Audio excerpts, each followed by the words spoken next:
Bismillahirrahmanirrahim. Alhamdulillahi Rabbil Alamin. Wassalatu wassalamu ala Rasulillah wa ba'd. Assalamualaikum warahmatullahi wabarakatuh. Alhamdulillah mga kapatid sa Islam, Jumu'ah na naman na kung saan sinabi ni Propeta Muhammad sallallahu alaihi wasallam na mayroon oras sa araw ng Jumu'ah na kung saan katanggap-tanggap ang mga panalangin dito ng mga Muslim. Ito yung tinatawag na Sa'at al-Istijabah.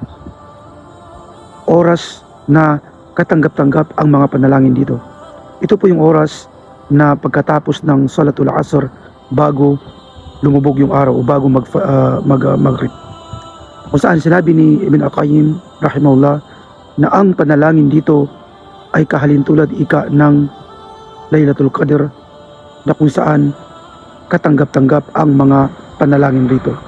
Na kung saan ito ay napapabayaan ng mga kamusliman sapagkat ang mga kamusliman sa oras na iyan ay napakaabala sa mga makamundong bagay, namamasyal na hindi na naaalala ang mga oras na ito na kung saan katanggap-tanggap ang mga panalangin dito.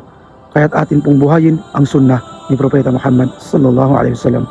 Wa sallallahu ala nabiyina Muhammad wa ala alihi wa sahbihi ajma'in. Assalamu alaikum warahmatullahi wabarakatuh.